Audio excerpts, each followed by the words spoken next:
আগে বাড়ি আসলাম, গিয়েছিলাম হলো বাজারে। বাজারে যাওয়ার আগে না জামা কাপড়গুলো ভিজিয়ে রেখে গেছিলাম। এখন কটা বাজে তোমাদের দেখাচ্ছি, দেখো কটা বাজে, এখন 11:30 বাজে না, ওই 10:30টার সময় এসেছি। এসে ব্রেকফাস্ট করলাম, ব্রেকফাস্ট করার পরে তারপরে একটুখানি রেস্ট করছিলাম, কেন এতটা কষ্ট হয়ে গেছে না এখন রোদের মধ্যে না, মানে ভীষণই কষ্ট হয় বেরোতে।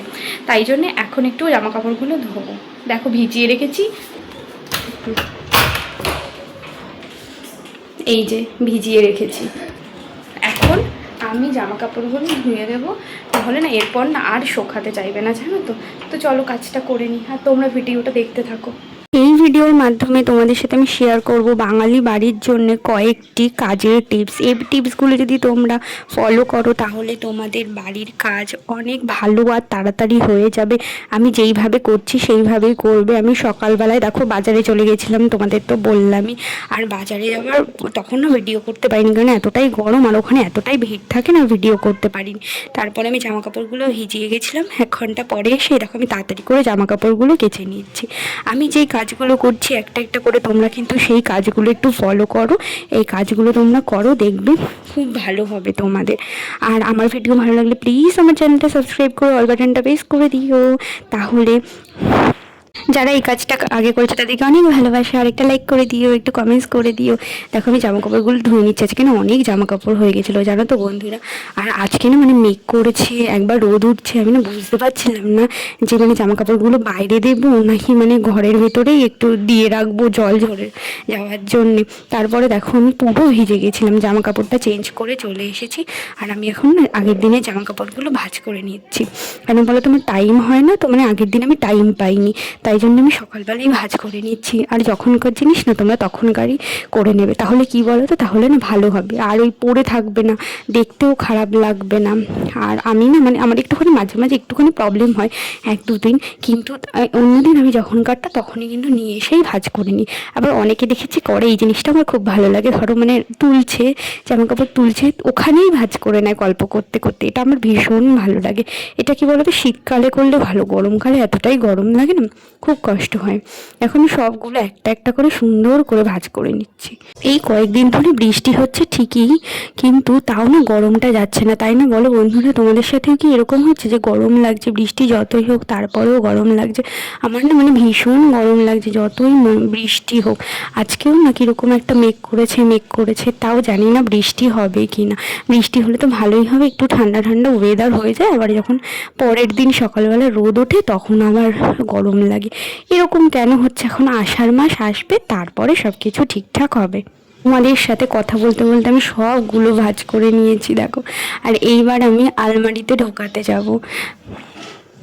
আর আজকে আমি ভেবেছি কি বলতো, বেডশিটটা একটুখানি চেঞ্জ করব, কেন এই বেডশিটটা না অনেক দিন হয়ে গেছে, প্রায় 1 উইক হয়ে গেছে। অনেকে তো 1 উইকে 2বারও চেঞ্জ করে, কিন্তু আমাদের 2বার চেঞ্জ করার প্রয়োজন হয় না। কিন্তু হোয়াইট বেডশিট হলে না আমার মনে হয় 2বার চেঞ্জ করাই ভালো, কিন্তু আমি 2বার চেঞ্জ করতে আমার লাগে না, উইকে একবারই চেঞ্জ করি। কিন্তু যখন আমি প্রচণ্ড বিজি থাকি, মানে আমার অ্যাসাইনমেন্টের চাপ কিছুদিন আগেই তো ছিল, এখন আমার এক্সামের চাপ, মানে তখন ওই 1 সপ্তাহে আমি যদি নাও পারি, তাও ওই ধরো 8-9 দিনের মধ্যে আমি চেঞ্জ করার মোটামুটি চেষ্টা করি। চেঞ্জ করলে না খুব ভালো হয়, হাইজেনও মেনটেন থাকে, আর খুব ভালো। আমার তো খুবই মানে আমারই বেশি দিন এক বিছানা চাদর ভালো লাগে না।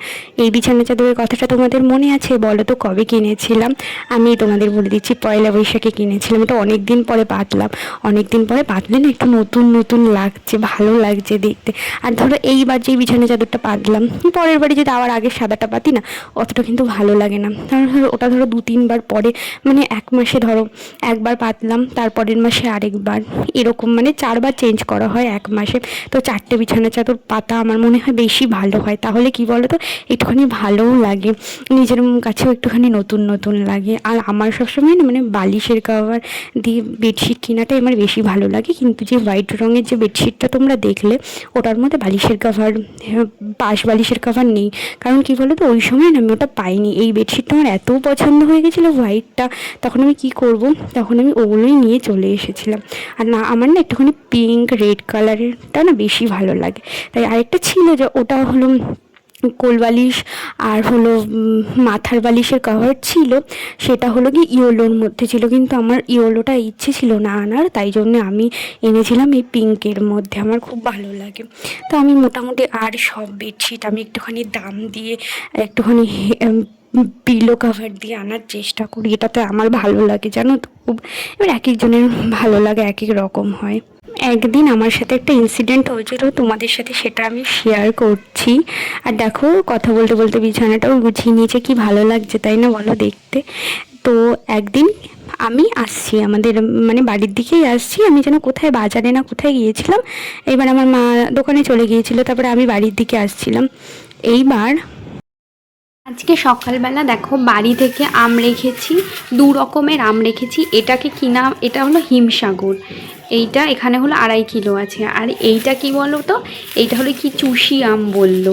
এটা আরও একটা ছিল, আরও একটা না ঠাকুরের জন্য রেখে দিয়েছি। আমি ভেবেছি কি এটা দিয়ে আমি এখন রুটি খাবো, আমার ভীষণ রুটি খেতে ইচ্ছে করছে।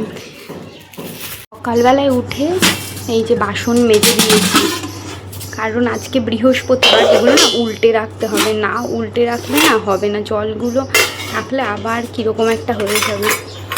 তাই আমি সকাল সকাল উঠে সব বাসন মেজে দিয়েছি, যাতে আর পড়ে না রোদের, আমাদের কল পারে না জানো তো, অনেক রোদ পড়ে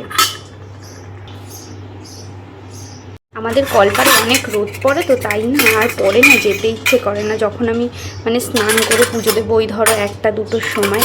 এবার এতটা গরম লাগে তখন আর ইচ্ছে করে না, তাই জন্য আমি সকাল সকাল কী করেছি বলো তো, সকাল সকাল বাসনগুলো ভালো করে তেঁতুল দিয়ে মেজেছি। দেখো কি পরিষ্কার হয়েছে, তেঁতুল দিয়ে মেজে তারপরে রেখে দিয়েছি। ভেবেছিলাম সকালবেলায় স্নান করব, কিন্তু তারপরে কি আর না স্নান করিনি, যে তারপরে আবার জামা কাপড় কাচা ছিল, পরছিলাম, তাই আর হয়নি। তাই পরে ভাবলাম একেবারে পরে করব। এই দেখো সব বাসন মেজে দিয়েছি। সব কাজ হয়ে যাওয়ার পর এখন বাজে হলো 12টা 10-15 হবে। এখন আমি আমার এই ব্রেকফাস্টটা করে নিচ্ছি। দেখো আজকে না এই আমগুলো রেখেছি, তোমাদের তো দেখালাম এই ভিডিওতে, এত খেতে ইচ্ছে করছিল, সকাল সকাল ব্রেকফাস্টেই ভেবেছি খেয়ে নেব। আর ওইটা শোনো, আমি আমাদের বাড়ির দিকে আসছিলাম, এবার একটা লোক রিক্সা নিয়ে আসছে, তার পিছনে একটা লোক বসা, ওনার কাছে 2-3টে ব্যাগ ছিল। অনেক দূর থেকেই দেখছি যে উনি আসছে, উনি অনেক দূর থেকে দেখছে আমি আসছি, আর আমার ডান দিকে ছিল মাঠ। এইবার আমাকে ওই লোকটা জিজ্ঞাসা করছে, কি একটা জায়গা জিজ্ঞাসা করলো যেটা কোথায়। এবার দেখো আমি তো জানি না, এবার আমি নর্মালি বলেছি যে আমি তো বলতে পারবো না কোথায়, আপনি একটু সামনে কাউকে জিজ্ঞাসা করুন কোথায়। হ্যাঁ, এবার আমি যদি ওনাকে বলতাম যে ওই দিকে উনি ঘুরতো, ওটা কি ওনার ভালো হতো? যাই হোক, এবার উনি কিছুটা দূর মানে 2 হাত আমার দূরে গিয়ে তারপরে আমাকে বলছে কি ঢং জানে না। মানে আমি না অবাক হয়ে গেলাম, যে তার মানে উনি যা মানে বললো, ওনাকে আমার বললেই ভালো হতো যে এদিকে না এদিকে, এমনও মানুষ আছে তাই ভাবে। আর দেখো স্নান হয়ে গেছে, আর আমি পুজোও দিয়ে দিয়েছি, কত ভালো লাগছে না ফুলগুলো। আজকের মতো ভিডিওটা এখানেই শেষ।